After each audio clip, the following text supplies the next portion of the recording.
How many people have had courses in English? Raise your hand. Good. How many people have had courses in math? Raise their hand. Good. How about art? Raise their hand. Art classes? How about music class? Good. How about classes in marriage? Raise your hand. A little less. Christian crowd, usually we get premarital counseling and those kind of things. How about classes in parenting? Raise your hand. Not as many. Isn't that amazing? You know, such a big task, and yet hardly any classes in it. It's unbelievable. Well, there's going to be some classes on parenting. Hopefully we're going to be equipping parents to raise godly decision makers, and for teachers as well. You can substitute the word parents for teacher as we go through this.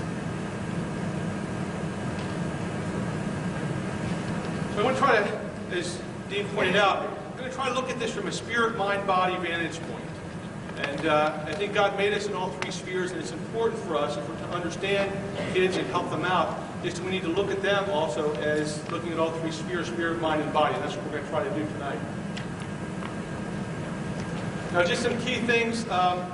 As Dean says, my academic experience and life experience is a little different. God's taken me through some different paths than most people that come to this kind of situation as a psychiatrist. And so I'm going to be talking about things that are a little different than you'd hear in a normal parenting class from the usual theologian or Bible scholar. So some things that I don't touch on very much, that doesn't mean they're important, but I would think you'd probably hear them in other venues. And certainly things like God and the Holy Spirit, very powerful, obviously, and important in the Word. I'm not going to talk about those as much. That's not because I don't believe in them and don't believe in their power, but I think we hear about those in a bunch of other different circles, and I'm going to leave you to listen to those and read those books by other people out there. I'm going to give you some things that maybe you don't hear quite as often. It's a little different tonight.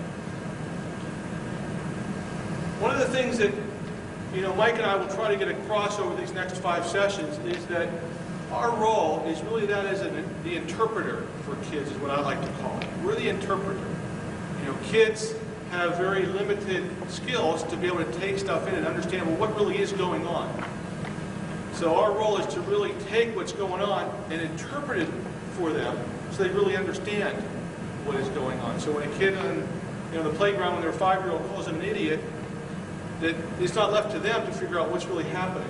We're hopefully, as teachers and as parents in their life, really interpreting what their external environment is and how they should understand it, put it into context and respond to it. So most of what we're going to talk about over the next 5 sessions is really how we can be better interpreters to our kids to help them understand and then respond in healthy ways. Certainly putting on the armor for the spiritual war and battle that we're in. We're going to talk about a little bit about that in this session. And certainly the Proverbs is a great place to get information, and Mike talks about Proverbs as he talks, a great wealth of information for wisdom.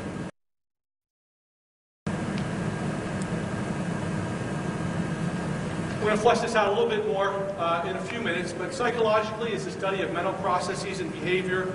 Physiologically is your biochemical body and the tangible elements, and then spiritual are those matters involving man's ultimate nature, the unique relationship with God. And we'll go into this a little bit more in a few minutes. Now, do science and religion go together? This is U.S. News and World Report last fall. It says Science and the Soul. And what they did was they took a look back at ancient Greek civilization to the present about how there's scientific discoveries, and that points to a divine being. And it brings science and spirituality together, but then something happens. There's a crusade, there's an inquisition, and people say, boy, we can't bring science and society and spirituality together, we've got to push them apart. Then there's more scientific advancement that then brings them together again, and something, man misuses it, and something bad happens, and then they push it apart. And it's sort of this harmonic process through the course of the last 3,500 years or so. And so there was this chemistry midterm exam at the University of Washington, and there was a bonus question. Is health exothermic, which means it gives off heat, or is it endothermic, which means it absorbs heat? Do we have any scientists or engineers in here? All right, well, I'm not going to quiz you on it afterwards, but just listen. Most of the students wrote proofs of the belief using Boyle's law, which means gas cools when it expands and heat when it compressed, or some variant of that. But one student, however, wrote the following. He said, first we need to know that the mass of hell is changing in time. We need to figure out how that is changing. So we need to know the rate at which souls are moving into hell and the rate at which souls are leaving hell. I think that we can safely assume that once a soul gets to hell, it will not leave. Therefore, no souls are leaving hell. As for how many souls are entering hell, let's look at the different religions that exist in the world today. Most of these religions state that if you are not a member of their religion, you will go to hell. Since there is more than one of these religions, and since people do not belong to more than one religion, we can project that all souls go to hell. I'm not looking at the theological veracity of this, we're just looking at the chemistry student. With birth and death rates as they are, we can expect the number of souls in hell to increase exponentially. Now we look at the rate of change of the volume in hell because Boyle's law states that in order for the temperature and pressure in hell to stay the same, the volume of hell has to expand proportionally as souls are added. So this gives two possibilities. If hell is expanding at a slower rate than the rate at which souls enter hell, then the temperature and pressure in hell will increase until all hell breaks loose. Now, if hell is expanding at a rate faster than the increase of souls in hell, then the temperature and pressure will drop until all hell freezes over. Right? So which is it? If we accept the postulate given to me by Teresa during my freshman year, that it will be a cold day in hell before I date you, and take into account the fact that I dated her last night, then number 2 must be true, and thus I am sure that hell is exothermic and has already frozen over. The corollary of this theory is that since hell has frozen over, it follows that it is not accepting any more souls and is therefore extinct, leaving only heaven, thereby proving the existence of a divine being, which explains why last night Teresa kept shouting, "Oh my God, I can't believe I'm dating you." So that's one attempt at combining science and faith. We're going to do it a little differently, and hopefully a little bit better, as we talk over the next 5 hours.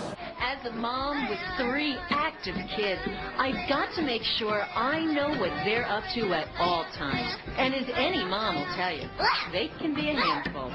That's why I give my kids Kidstone Chewable Valium.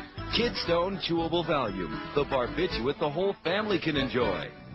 And once the Kidstone Chewable Valiums kick in, these kids kind of stay right where you put them. They're quiet, relaxed. It's a dream. And just about all you have to do is check their breathing every once in a while or just poke at them with a stick. Kidstone Chewable Valium, from the makers of nitrous oxide balloon animals. Another attempt at combining science and faith there. We're going to do it a little differently than that again, but any of those kids remind anybody of anybody? All right.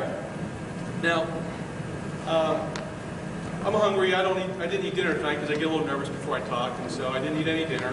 And so my arm is getting a little weak. And if I say, "Well, I need something," you throw me a piece of bread and it hits my arm. Well, that's nice of you. Really appreciate that, but it doesn't really help my arm muscle.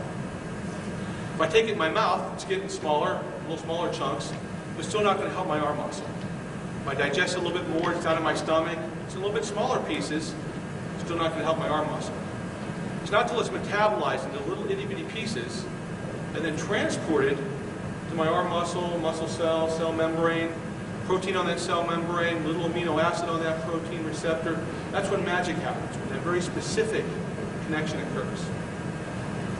The word is the same way. If we have the word on our desk, well, that's nice, but that doesn't do us much good.